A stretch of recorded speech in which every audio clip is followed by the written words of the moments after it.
2017 के चुनाव के ऐलान की तारीखों को देखें तो मुमकिन है कि अगले 30 दिन के भीतर 2022 की लखनऊ की लड़ाई की तारीखों की घोषणा हो जाए। नमस्कार, लखनऊ की लड़ाई में आपका स्वागत है। आपके साथ मैं हूं अंजना ओम कश्यप। इसकी टोपी उसके सर, टोपी उछालना, टोपी पहनाना, टोपी के इर्द गिर्द आपने बहुत सारे मुहावरे सुने भी होंगे और इस्तेमाल भी किए होंगे। भारतीय राजनीति में भी ऐसे मुहावरों की खूब गूंज रहती है। मुहावरों से आगे नारों का इस्तेमाल खूब होता है। एक वक्त ऐसा भी था जब ऐसे ही नारे भारतीय राजनीति में गूंजते थे। इन्हीं नारों के दम पर राजनीतिक पार्टियां चुनावी मैदान में उतरती थी, चुनाव जीतती थी। लेकिन अब नारों का बोलबाला जरा कम हो गया है। अब जुमले, कटाक्ष इन सब की जगह है। जी हाँ, जुमलों में यह फायदा होता है कि आप अपने विरोधी का नाम लिए बगैर उसका काम कर देते हैं। तभी तो अब्बाजान आया, उसके बाद लुंगी वाला आया, फिर शमशान कब्रिस्तान भी आ गया। आजकल टोपी का बोलबाला है। हम आपको दिखाएंगे कि कैसे वोट से रिश्ता है इन मुहावरों का, इन कटाक्षों का, इन जुमलों का। लेकिन उससे पहले आपको दिखाते हैं पूरी फहरिस्त। लाल टोपी वालों को लाल बत्ती से मतलब रहा है। पैदा करे खाई, समझ लेना वही है भाजपाई। ये लाल टोपी वालों को सत्ता चाहिए। हनुमान जी के रंग लाल है, सूरज का रंग लाल है। बहुत अच्छी बात है, उनको बहुत बहुत धन्यवाद। वो लाल टोपी का प्रचार कर रहे हैं। जो गरीबों का हक लूट लेने वाला प्रदेश बन गया था, विकास के कार्यों में डाका डालने वाला प्रदेश बन गया था, वह है लाल टोपी। जैसे कलकत्ते में हुआ था खतरा, अभी लाल टोपी का खतरा उनके लिए यूपी में जरूर है। प्रधानमंत्री जी चुनाव के वक्त में ऐसा ही दीदी करके आए, नतीजा हमने देखा। काली टोपी पहनने वाले प्रधानमंत्री का दिल दिमाग दोनों काला है। लाल टोपी वाले यूपी के लिए रेड अलर्ट है, रेड अलर्ट। कोरोना वायरस का सबसे संक्रामक रूप आ चुका है। बचाव सिर्फ वैक्सीन है। वही वैक्सीन अब चुनाव प्रचार का हथियार बन जाती है। मेरठ में बूथ कार्यकर्ताओं के सम्मेलन में बीजेपी अध्यक्ष वैक्सीन का नाम लेते हैं। वायरस के खिलाफ नहीं, अखिलेश यादव के खिलाफ लाल टोपी का जिक्र करके। और हमारे यहाँ आपके नेता हैं, कहने लगे ये मोदी वैक्सीन है, ये बीजेपी की वैक्सीन है, इसको मत लगाना। आजकल मैं उनसे पूछता हूं, कैसा लगा मोदी टीका, कैसा लगा बीजेपी का टीका? जल्द ही तुम्हारी लाल टोपी केसरिया हो जाएगी, इसका भी आपने ध्यान रखना, यह भी होने वाला है। लाल टोपी पर चुनावी वार का बयान रूपी ये नया वेरिएंट है। इससे पहले शुरुआत गोरखपुर में हुई। चुनावी सभा का मंच, नीचे लाल कारपेट, सामने जनसमूह।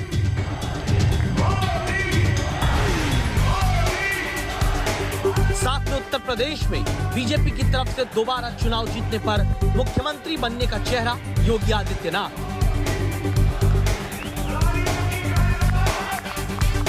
मौका जनता को सैकड़ों करोड़ की योजनाओं की सौगात देने का।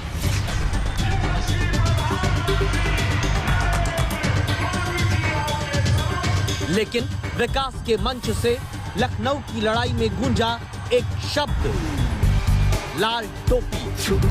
ये लाल टोपी वालों को सत्ता चाहिए। लाल टोपी वालों को, लाल टोपी वाले, लाल टोपी वालों को। लोहिया जी, जयप्रकाश नारायण जी के आदर्शों को, इन महापुरुषों के अनुशासन को ये लोग कब से छोड़ चुके हैं। आज पूरा यूपी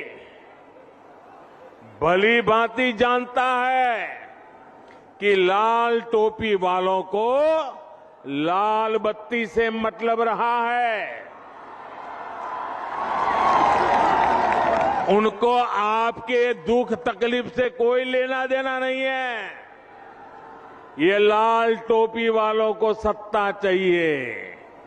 घोटालों के लिए, अपनी तिजोरी भरने के लिए, अवैध कब्जों के लिए माफियाओं को खुली छूट देने के लिए, लाल टोपी वालों को सरकार बनानी है, आतंकवादियों पर मेहरबानी दिखाने के लिए, आतंकियों को जेल से छुड़ाने के लिए। और इसलिए याद रखिए, लाल टोपी वाले यूपी के लिए रेड अलर्ट है, रेड अलर्ट, यानी खतरे की घंटी है। न व्यक्ति का नाम, न पार्टी का नाम, सिर्फ लाल टोपी का नाम। क्यों? क्योंकि लाल टोपी अखिलेश यादव पहनते हैं। लाल टोपी पहनकर ही वो हर रैली में जाते हैं। कार्यकर्ता भी लाल टोपी पहनते हैं। इन्हीं लाल टोपियों का जिक्र लखनऊ की लड़ाई में गोरखपुर से आया। प्रधानमंत्री लाल टोपी शब्द का प्रयोग करते हुए 5 बार करते हैं। लाल टोपी यानी घोटाला, लाल टोपी यानी भ्रष्टाचार के जरिए कुछ लोगों का फायदा, लाल टोपी यानी अवैध कब्जा, लाल टोपी यानी माफिया राज, लाल टोपी यानी आतंकियों को केस से बरी करने वाली छूट। मुद्दा अगर यही तो फिर नाम क्यों नहीं लिया? क्यों लाल टोपी ही कहा? क्यों नहीं कहा अखिलेश राज में? क्यों नहीं बोले समाजवादी पार्टी के शासन में? इस वजह को समझते हुए लखनऊ की लड़ाई की कहानी आगे देखते हैं। हमला प्रधानमंत्री ने पहली बार अखिलेश यादव पर बोला है और इस तरह के हमले प्रधानमंत्री ने अभी तक नहीं किए थे। इसके सियासी मायने समझ लीजिए। उत्तर प्रदेश चुनाव में अब महज कुछ महीनों का वक्त बचा है। 2-2.5 महीने के भीतर ये चुनाव होंगे और अब से ये पूरा का पूरा चुनाव बीजेपी और समाजवादी पार्टी के बीच सिमटाने की ये कोशिश है। इसे अखिलेश यादव वर्सेज नरेंद्र मोदी बनाने की ये पूरी कोशिश दिखाई दे रही है। और प्रधानमंत्री मोदी ने जिस तरीके से सीधा हमला बोला है, ये साफ हो गया कि अब चुनाव में अखिलेश यादव को पीएम मोदी कम से कम कोई इम्यूनिटी देने नहीं जा रहे हैं। बीजेपी पहले कह चुकी है 2024 में अगर नरेंद्र मोदी को दोबारा पीएम बनाना है तो 2022 में योगी आदित्यनाथ को मुख्यमंत्री बनाना होगा। ऐसे में वोटर के सामने क्या महत्वपूर्ण होता है वोट देने के वक्त? इस सवाल का जवाब समझना आपको जरूरी है। हमने आपके लिए रिसर्च की है। CSDS लोकनीति ने 2017 के चुनाव के बाद पोस्ट पोल सर्वे जो किया, उसमें पूछा चुनाव में वोट देने के दौरान पार्टी, कैंडिडेट, सीएम का चेहरा, बड़ा नेता कौन मायने रखता है? जवाब में 41% लोग कहते हैं पार्टी मैटर करती है। 20% लोग कहते हैं चीफ मिनिस्टर कैंडिडेट मायने रखता है। 10% लोगों ने वोट देने में पीएम मोदी के मायने को अहम बताया, जबकि 4% लोगों ने वोट देने के दौरान क्या मायने रखता है के जवाब में अखिलेश यादव का नाम लिया। यानी चुनाव में जब 2 महीने रह गए तो अब लाल टोपी का जिक्र करके प्रधानमंत्री समाजवादी पार्टी को सबसे पहले निशाने पर लाते हैं। फिर खुद अखिलेश यादव के मुकाबले जनता से वही रिस्पांस चाहते हैं जो 2017 में बीजेपी को मिल चुका है। लाल टोपी वालों को सरकार बनानी है, आतंकवादियों पर मेहरबानी दिखाने के लिए, आतंकियों को जेल से छुड़ाने के लिए। और इसलिए याद रखिए, लाल टोपी वाले यूपी के लिए रेड अलर्ट है, रेड अलर्ट। समाजवादी पार्टी ने तुरंत पहले लाल टोपी को खतरे की घंटी बताने का जवाब इनकलाबी टोपी का वीडियो जारी करके दिया। लाल टोपी का चुनावी जुमला वोटर पर क्या असर डालता है? लाल टोपी के बहाने किस वोटर को टारगेट करने की कोशिश है? लाल टोपी के नाम पर टारगेट से कितने वोटर प्रभावित होते हैं? नारों की जगह वार के लिए जुमलों का इस्तेमाल क्यों किया जाता है? इन सवालों को भी लखनऊ की लड़ाई में आज आप जानेंगे, क्योंकि समाजवादियों की लाल टोपी का नाम लेकर पहली बार यूं आक्रामक राजनीतिक वार हो रहा है। लाल टोपी क्या पहली बार समाजवादी पार्टी इस्तेमाल कर रही है? जवाब है नहीं। फिर इसका इतिहास क्या है? इस बारे में हमने जानकारी आपके लिए जुटाई। पुराने सोशलिस्ट नेता और समाजवादी पार्टी के ही संस्थापक सदस्यों में से एक उदय प्रताप सिंह, लाल टोपी का इतिहास और समाजवादी पार्टी में लाल टोपी की एंट्री की कहानी बताते हैं।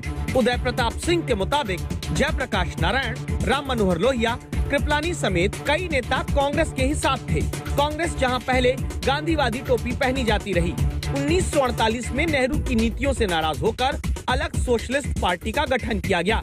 1948 में ही जयप्रकाश नारायण बताते हैं कि रूस गए थे।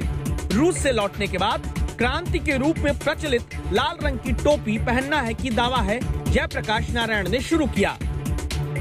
अब आप इस जानकारी के बाद सोचेंगे कि जेपी ने लाल टोपी पहनी, लेकिन समाजवादी पार्टी में लाल टोपी का प्रयोग कब और कहां से आया? तो कहानी 29 साल पहले समाजवादी पार्टी के गठन के दिन पहुंचती है।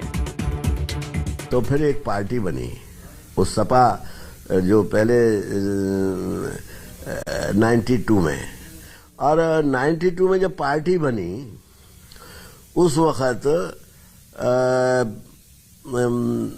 हम लोगों ने राष्ट्रपति जी को एक ज्ञापन दिया था जाके 35 लोगों के हस्ताक्षर से, जिसमें ये कहा था कि साहब हम लोग ये जो बाबरी मस्जिद वाला मामला है ये बिगड़ेगा और इसको ढाया जाएगा, इसको आप बचाइए किसी तरह से। और उसके बाद फिर हमारे यहाँ आए थे हम लोग और हजरतगंज पार्क में समाजवादी पार्टी का पहला अधिवेशन हुआ था, उसमें बहुत से लोग लाल टोपी पहने हुए। जेपी के बाद जो समाजवादी पार्टी के मुलायम सिंह जो नेता हुए, उन्होंने लाल टोपी का इस्तेमाल करने की प्रेरणा दी सबको। ये कहा कि इसका संबंध क्रांति से है, लाल रंग का संबंध क्रांति से है। लेकिन मुलायम सिंह यादव के हाथ कमान रहने से ज्यादा अखिलेश यादव के दौरान समाजवादी पार्टी और उसके कार्यकर्ताओं ने लाल टोपी का इस्तेमाल ज्यादा किया। खुद अखिलेश यादव लाल टोपी पहनकर ही संसद के बाहर जाकर धरना दे आए। समाजवादी पार्टी की सांसद जया बच्चन टोपी पहनकर ही दूसरों को भी लाल टोपी पहनाती दिखी। बिल्कुल ठीक कह रहे हैं। Thank you for campaigning for Samajwadi party. लाल खतरा उन लोगों के लिए है। इस बार जैसे कलकत्ते में हुआ था खतरा, अभी लाल टोपी का खतरा उनके लिए यूपी में जरूर होगा। लाल टोपी वालों के भी प्रधानमंत्री हैं, हरी टोपी के प्रधानमंत्री हैं, गांधी टोपी के प्रधानमंत्री हैं, बिना टोपी वालों के प्रधानमंत्री हैं। तो प्रधानमंत्री जी की भाषा को ही शोभा नहीं देता। ऐसा ही दीदी वो दीदी करके आया बंगाल में, नतीजा हमने देखा। काली टोपी पहनने वाले ही इस देश के अंदर करोड़ों किसानों के खिलाफ काला कानून लाते हैं। तो काली टोपी, काला दिल, काले दिमाग और काले कानून से इस देश की जनता को सावधान रहना। सिर्फ टोपी वाले जुमले के नाम पर टक्कर लखनऊ की लड़ाई में नहीं चल रही। लाल टोपी से पहले अब्बाजान, लुंगी वाले, जालीदार टोपी वाले, शमशान, कब्रिस्तान वाले जैसे जुमलों का प्रयोग करके भी उत्तर प्रदेश के चुनाव में सीधे अखिलेश यादव और उनकी पार्टी के शासन पर कठोर प्रहार हुआ है। मिलना है राशन। क्या ये राशन 2017 के पहले भी मिलता था? क्योंकि तब तो अब्बा जान कहने वाले राशन हजम कर जाते थे। पहले कितने लुंगी छाप गुंडे घूमते थे, जालीदार गोली टोपी लगाए हुए, राइफल रिवॉल्वर बंदूक लिए हुए व्यापारियों को डराने और धमकाने का काम कौन करता था? पैसा तीर्थों के विकास के लिए नहीं, पर्व त्योहारों के लिए नहीं, कब्रिस्तान की बाउंड्री के नाम पे लूट खसोट करने के लिए दिया जाता था। तो क्या आप जानना नहीं चाहेंगे कि अब्बाजान, शमशान, जालीदार टोपी से लेकर लाल टोपी तक की जंग में लखनऊ की लड़ाई कौन जीतेगा, कैसे जीतेगा? इसका हिसाब किताब देखने के लिए आपको बस थोड़ा सा इंतजार और करना है। प्रधानमंत्री नरेंद्र मोदी ने अपनी सभा में लाल टोपी वाला रेड अलर्ट क्यों बोला? वो अखिलेश यादव का नाम भी ले सकते थे, समाजवादी पार्टी पर सीधा हमला भी बोल सकते थे। योगी आदित्यनाथ, मुख्यमंत्री अब्बाजान क्यों कह रहे हैं? क्या वार करने का और तरीका नहीं हो सकता? क्या सीधे तुष्टीकरण का आरोप नहीं लगाया जा सकता है? क्या सीधे समाजवादी पार्टी पर हमला नहीं बोला जा सकता है नाम लेकर? तो क्या टोपी वाले, शमशान, कब्रिस्तान, अब्बाजान, ये सब बोलने से वोटों में फायदा होता है? आइए जरा समझते हैं मिलकर कि आखिर इन शब्दों का, इन जुमलों का, इन कटाक्षों का वोटों से क्या रिश्ता है और खास तरह के शब्द चुने क्यों जाते हैं। प्रधानमंत्री महोदय से अनुरोध करूंगी कि रिमोट का बटन दबाकर सरयू नहर राष्ट्रीय परियोजना को राष्ट्र को समर्पित करें। जिस वर्ष उत्तर प्रदेश में मौजूदा मुख्यमंत्री योगी आदित्यनाथ का जन्म हुआ, उसी साल यानी 1972 में यूपी के 9 जिलों को फायदा पहुंचाने वाली सरयू नहर परियोजना को मंजूरी मिली। फिर क्या हुआ? 49 साल बाद जाकर ये सरयू नहर परियोजना पूरी हो पाती है। इन 49 वर्ष में ज्यादातर वक्त यूपी में बीजेपी विरोधी दल का शासन रहा। विकास की नहर सिंचाई के लिए तब पूरी होती है जब बीजेपी की राज्य में भी सरकार है, केंद्र में भी। साथियों, जब इस परियोजना पर काम शुरू हुआ था तो इसकी लागत 100 करोड़ रुपए से भी कम थी। जरा आप बोलेंगे कितनी लागत थी उस समय जब शुरू होना था तब?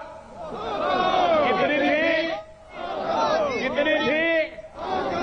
100 करोड़। और आज कहां पहुंचा मालूम है? आज ये लगभग 10,000 करोड़ रुपए खर्च करने के बाद पूरी हुई है। पहले 2 वर्षों में तत्कालीन प्रदेश सरकार ने रुचि नहीं ली।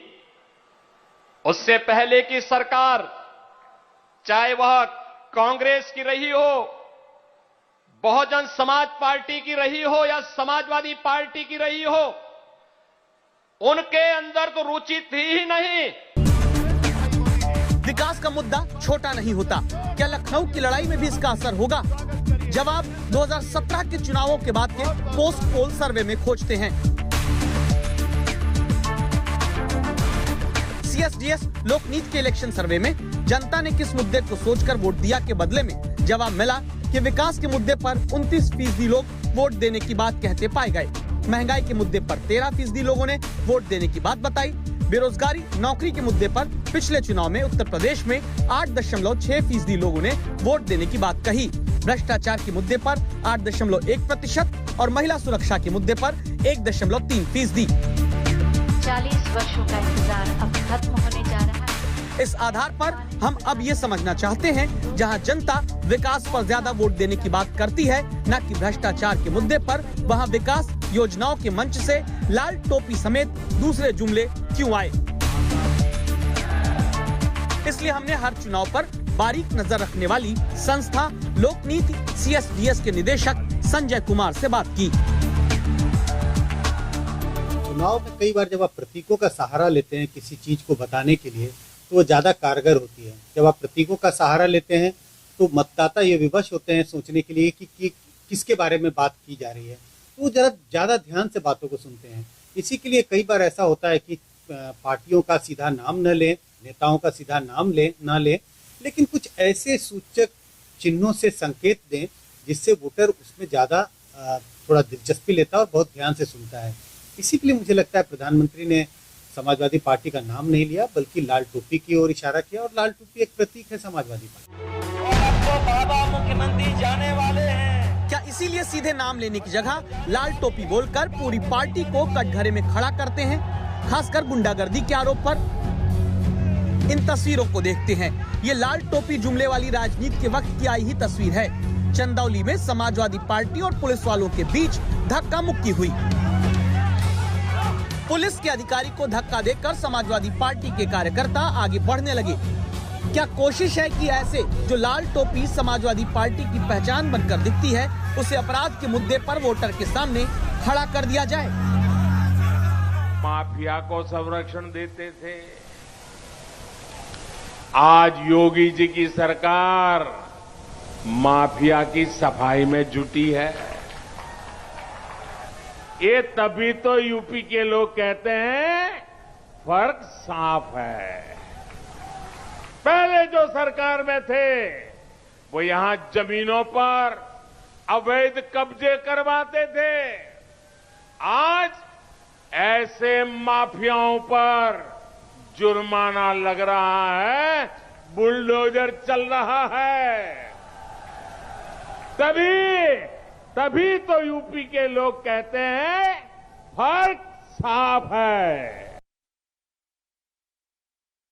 लाल टोपी जुमले का इस्तेमाल अगर अपराध, माफिया, भ्रष्टाचार के आरोपों के लिए किया जाता है तो फिर अब्बाजान के जुमले का प्रयोग यूपी के चुनाव में समाजवादी पार्टी को मुस्लिम तुष्टीकरण के आरोप में घेरने के लिए होता है। सरकार है 2017 के यूपी चुनाव में भी उन्होंने बड़ी जीत हासिल की। तो बीजेपी आज हम कहते हैं कमांडिंग स्टेज में है। बीजेपी का जनाधार बहुत बड़ा है और इसकी एक वजह बहुत साफ है। बीजेपी ने इस बात का बहुत खुलकर प्रचार प्रसार किया कि जो दूसरी पार्टियां हैं जो आज विपक्ष में बैठी हैं, इन पार्टियों ने धार्मिक एक तरह से मुस्लिम तुष्टीकरण किया है। जो माइनॉरिटीज हैं उनके जरूरतों को ज्यादा ध्यान रखा और मेजॉरिटी कम्युनिटी जो हिंदू हैं उनके हितों की अनदेखी की गई। मुस्लिम तुष्टीकरण के आरोपों पर अब्बाजान के बहाने एसपी क्यों घिरती है? वजह ये कि 2013 में अखिलेश सरकार ने हाई स्कूल पास मुस्लिम लड़कियों को 30,000 रुपए आगे की शिक्षा या शादी के लिए दिए जाने का फैसला किया था। तब इलाहाबाद हाई कोर्ट ने धर्म के आधार पर आर्थिक मदद दिए जाने पर नोटिस देकर जवाब तक मांगा था। 2014 के लोकसभा चुनाव से पहले 30 विभागों की 85 योजनाओं में 25% कोटा अल्पसंख्यकों के लिए ही बढ़ाने का ऐलान भी समाजवादी सरकार ने किया था। अखिलेश सरकार ने 2016 और 17 में 10वीं से नीचे की कक्षाओं में पढ़ने वाले अल्पसंख्यकों की छात्रवृत्ति के लिए 537 करोड़ रुपए भी आवंटित किए थे। जवाब में अब अखिलेश यादव बीजेपी को वोटों के ध्रुवीकरण करने वाली पार्टी बताते हैं। बहुत ध्यान से अगर देखोगे तो लाल रंग से मिलता जुलता काम होने लगा है स्टेज पर भी, और कपड़े भी लोग मिलता जुलता लाल से पहनने लगे। देखिए दोबारा आज टीवी पर, तो इसका मतलब लाल की तरफ जा रहे हैं सब, लाल रंग के समर्थन में जा रहे हैं सब। आज भी अगर आप ध्यान से देखोगे क्या लाल रंग से मिलता जुलता कोई नहीं पहन के आ रहा है। तो ये संदेश है आपको कि लाल की तरफ जाइए सब लोग। लखनऊ की लड़ाई में जुमलों की राजनीति का तीसरा शब्द है शमशान कब्रिस्तान। इसका प्रयोग पिछले चुनाव में भी हो चुका है, इस बार भी मुख्यमंत्री कर रहे हैं।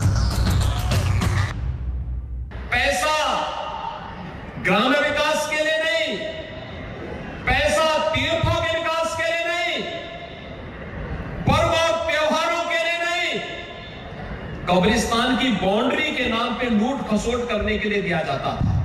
बड़ी संख्या में यहाँ पर मंच पर देता है। ये मुद्दा इसलिए उठ रहा है क्योंकि ये बात सच है कि अखिलेश सरकार के 5 साल में शमशान से ज्यादा कब्रिस्तान बनाने का बजट रहा, जो कुल 1200 करोड़ रुपए था। अखिलेश सरकार ने 2016-17 के बजट में कब्रिस्तान के लिए 400 करोड़ रुपए और शमशान के लिए 227 करोड़ रुपए रखे थे।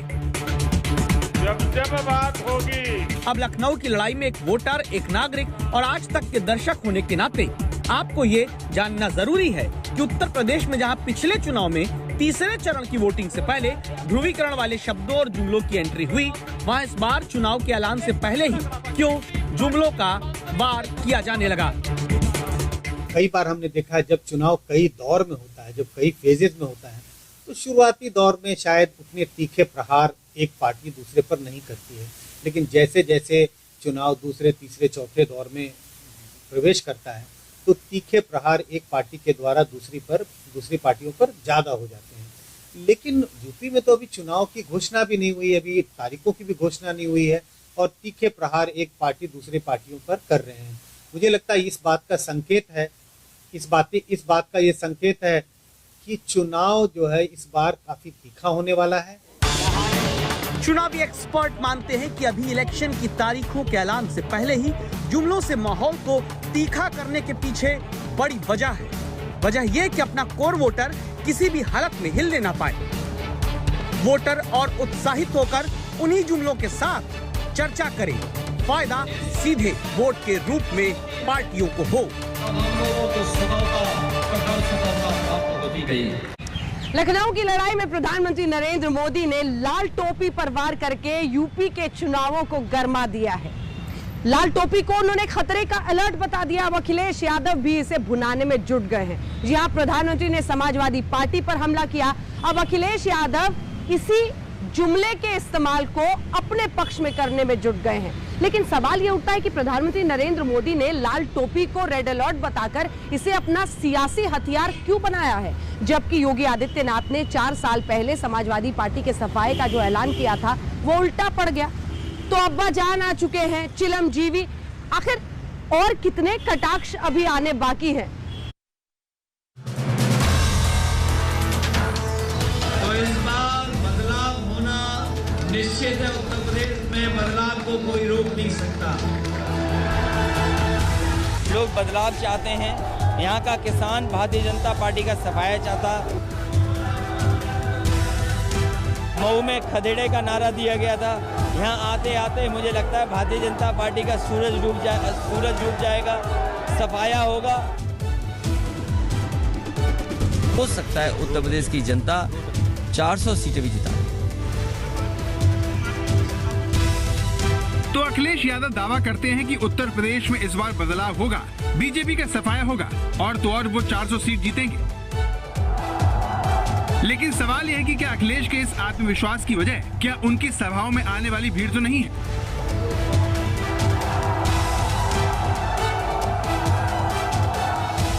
क्योंकि अखिलेश अपनी रैली करें, सहयोगियों की सभा में जाएं, उनके समर्थकों की भीड़ सबका ध्यान खींच रही है। जन समर्थन उत्तर प्रदेश में जुट रहा है, जो सभाओं में लोग आ रहे हैं, जिस तरीके से किसान, नौजवान, व्यापारी सब एक साथ समर्थन दे रहे हैं, इसी की वजह से भाषा भारतीय जनता पार्टी की बदली है। और लगातार चुनाव में वो भाषा बदलते हैं। जैसे जैसे चुनाव करीब आएगा, इससे भी खराब भाषा आपको सुनने को उत्तर प्रदेश से मिलेगी। और सवाल यह है कि क्या अखिलेश की रैलियों में यही भीड़ प्रधानमंत्री के उन पर सीधे हमले की वजह है? क्या इसीलिए पीएम ने समाजवादी पार्टी को खतरे की घंटी से जोड़ा? आज पूरा यूपी भली भांति जानता है कि लाल टोपी वालों को लाल बत्ती से मतलब रहा है। उनको आपके दुख तकलीफ से कोई लेना देना नहीं है। ये लाल टोपी वालों को सत्ता चाहिए, घोटालों के लिए, अपनी तिजोरी भरने के लिए, अवैध कब्जों के लिए, माफियाओं को खुली छूट देने के लिए। लाल टोपी वालों को सरकार बनानी है, आतंकवादियों पर मेहरबानी दिखाने के लिए, आतंकियों को जेल से छुड़ाने के लिए। और इसलिए याद रखिए, लाल टोपी वाले यूपी के लिए रेड अलर्ट है, रेड अलर्ट, यानी खतरे की घंटी है। तो सवाल यह है कि लखनऊ की इस लड़ाई में कौन किसके लिए खतरे की घंटी है और क्या इसीलिए लाल टोपी का जिक्र बार बार हो रहा है? ये भारतीय जनता पार्टी से पूछे कि आप चुनाव में इतनी भाषा गलत क्यों बोलते हो? आपको असली मुद्दों पे चुनाव लड़ना चाहिए। किसान की आय दोगुनी हुई कि नहीं हुई, महंगाई कब कम होगी, एम्बुलेंस जिस पे लाल रंग लगता है, सिंबल है, वो कब ज्यादा चलाओगे, फायर ब्रिगेड जो चाहिए जरूरत है उसकी कब बढ़ाओगे? तो ये तो फायर ब्रिगेड से भी चिढ़ने लगेंगे। इसके अंदर अराजकता थी, जो दंगा प्रदेश बन गया था, जो पलायन करने वाला प्रदेश बन गया था, जो अपराधियों को सरकार के माध्यम से संरक्षण देने वाला प्रदेश बन गया था, जो गरीबों का हक लूट लेने वाला प्रदेश बन गया था, विकास के कार्यों में डाका डालने वाला प्रदेश बन गया था, वह है लाल टोपी। और लाल टोपी के खतरे से माननीय प्रधानमंत्री जी ने संकेत किया है प्रदेश को, प्रदेश वैसे भी सतर्क है। लखनऊ की इस लड़ाई में जानकारों को बीजेपी की तरफ से लाल टोपी का जिक्र उठाना हैरान कर रहा है। इसलिए याद रखिए, लाल टोपी वाले यूपी के लिए रेड अलर्ट है, रेड अलर्ट, क्योंकि लाल टोपी का सफाया करने की योगी की भविष्यवाणी उत्तर प्रदेश में पहले उल्टी पड़ चुकी है। इसी उत्तर प्रदेश में पिछली बार जब मुख्यमंत्री योगी ने लाल टोपी पर निशाना साधा था, तब बीजेपी को नुकसान ही हुआ था। आदरणीय प्रधानमंत्री जी ने इस बात को कहा, जब सूर्योदय होता है तो सूर्य का जो रंग होता है वो केसरिया होता है, और जब अस्त होता है तो लाल होता है। वामपंथ का गढ़ ध्वस्त हुआ। आपने देखा होगा समाजवादी पार्टी की टोपी भी लाल है, तो उसका भी अस्त आने का समय आ गया है, जो केशव जी ने कहा है। एहसास कर दीजिए। योगी आदित्यनाथ ने बयान साल 2018 में दिया था। मौका था उत्तर प्रदेश के फूलपुर और गोरखपुर संसदीय सीट का उपचुनाव। अपनी पार्टी के उम्मीदवारों के लिए पीएम मोदी और योगी ताबड़तोड़ रैलियां कर रहे थे। ऐसी एक रैली का आयोजन कौशलेंद्र सिंह पटेल के समर्थन में फूलपुर के नवाबगंज में हुआ, जहां पर योगी आदित्यनाथ ने कहा कि जिस तरह से त्रिपुरा में लेफ्ट का लाल रंग खत्म हुआ, उसी तरह से यूपी में समाजवादी पार्टी की लाल टोपी भी खत्म करनी है। 2017 की प्रचंड जीत के बाद योगी आदित्यनाथ के हौसले बुलंद थे। त्रिपुरा विधानसभा चुनाव को जीतकर बीजेपी का आत्मविश्वास 7वें आसमान पर था। ऐसे में जब योगी आदित्यनाथ और केशव प्रसाद मौर्य की सीट खाली करने से हो रहे इन उपचुनावों में बीजेपी को जीत का पूरा भरोसा था। 2018 के इस उपचुनाव में भाजपा ने गोरखपुर से उपेंद्र शुक्ला और फूलपुर से कौशलेंद्र सिंह पटेल को मैदान में उतारा। गोरखपुर लोकसभा सीट पर बीजेपी का 27 साल से दबदबा था। योगी आदित्यनाथ इस सीट से 5 बार और उससे पहले उनके गुरु महंत अवैधनाथ 1 बार सांसद रह चुके थे, लेकिन चुनावी नतीजों ने सबको हैरान कर दिया। बीजेपी दोनों ही सीटें नहीं बचा सकी। इस उपचुनाव के बाद अखिलेश यादव ने ये कहते हुए योगी आदित्यनाथ पर चुटकी ली कि यूपी से वो लाल टोपी कभी नहीं हटा पाएंगे। इसके बाद मुलायम सिंह यादव अपने दोनों नए सांसदों को लाल टोपी पहनाकर लोकसभा ले गए। सदन में लाल टोपी पहनकर पहुंचे मुलायम सिंह यादव भी शायद यही बताने की कोशिश कर रहे थे कि लाल टोपी के वजूद को मिटाना इतना आसान नहीं है, और शायद इसीलिए इस बार भी टोपी विवाद से समाजवादी पार्टी बैकफुट पर नहीं है। उत्तर प्रदेश की जनता बदलाव चाहती है, और जिस तरीके से सांसद विधायक गांव में नहीं घुस पा रहे हैं, कई सांसद कूटे गए हैं गांव में, और जिस तरीके से इस समय जो माहौल है महंगाई को लेकर के, हो सकता है उत्तर प्रदेश की जनता 400 सीटें भी जिता दे। अब सवाल यह है कि जब बीजेपी का दांव पहले बेकार जा चुका है, तो फिर पीएम ने लाल टोपी का जिक्र क्यों किया? इसकी वजह समझने के लिए आपको उत्तर प्रदेश की विधानसभा में योगी आदित्यनाथ के इस बयान को सुनना पड़ेगा। एक नई परिपाटी बन गई है, और महोदय मैं तो आपसे भी इस बात की अनुरोध करूंगा, इस बात की अपील करूंगा कि कभी हमारी इस विधायिका को लोग ऐसा ना मान ले कि ये कोई ड्रामा कंपनी है, कोई लाल टोपी, कोई नीली टोपी, कोई पीली टोपी, कोई हरा टोपी पहन करके आकर के एक नई परिपाटी शुरू हो गई है। ऐसा तो कभी नहीं होता था, ड्रामा पार्टी में हम लोग देखते थे, लेकिन यहां पे एक नई परिपाटी शुरू हो जाती है। पता नहीं ये लोग घर में पहनते हैं कि नहीं पहनते हैं। योगी आदित्यनाथ ने यह तंज सदन में समाजवादी पार्टी के नेता राम गोविंद चौधरी की लाल टोपी पर किया, लेकिन इसके आगे योगी ने जो वाकया सुनाया उससे साफ हो गया कि वो लाल टोपी को लेकर क्या बात जनता को समझाना चाहते हैं। तो मैं एक कार्यक्रम में गया था, तो अन्नप्राशन के लिए छोटा सा 6 महीने का बच्चा था, उसको अन्नप्राशन के लिए मैंने उठाया। तब तक जिस महिला का वो बच्चा था उसके साथ एक लगभग 2.5-3 साल का एक बच्चा और था। अच्छा, मैं इधर उसको अन्नप्राशन करा रहा था, तब तक वहां पे एक पार्टी के कुछ लोग विरोध करने के लिए आ गए। उन्होंने टोपी पहनी हुई थी। वो बच्चा 2.5 साल का बच्चा क्या कहता है, मम्मी मम्मी देखो वो गुंडा गुंडा। अब आप देखिए कि एक 2 साल 2.5 साल का बच्चा के मन में टोपी पहन करके आने वाले व्यक्ति के बारे में क्या धारणा है। वो अपनी मां से चिपक करके कहता है कि मम्मी मम्मी देखो गुंडा गुंडा। यानी ये धारणा सामान्य रूप से बन चुकी है, और इसीलिए मैं अपील करूंगा नेता प्रतिपक्ष, आप पगड़ी पहन करके आते तो अच्छा लगता है, गांव का साफा पहन करके आते तो मैं उसका अभिनंदन करता।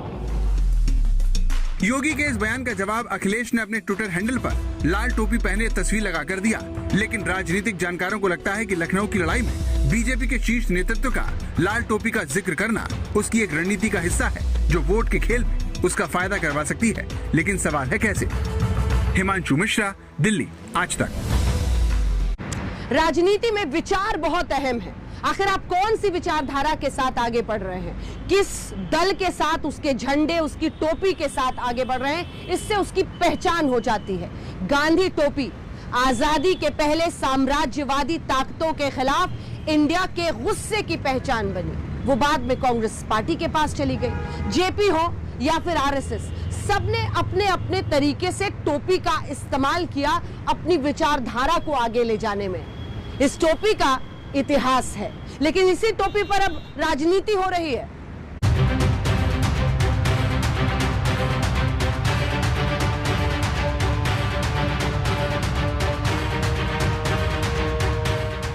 भारतीय राजनीति में टोपियों का विशेष महत्व है। टोपियां पार्टी और संगठन विशेष की औपचारिक ड्रेस का हिस्सा बन चुकी हैं। लेकिन सवाल यह है कि आज के चुनाव में टोपी की कितनी अहमियत हो गई है और बीजेपी को समाजवादी पार्टी की लाल टोपी चुनौती क्यों नजर आ रही है।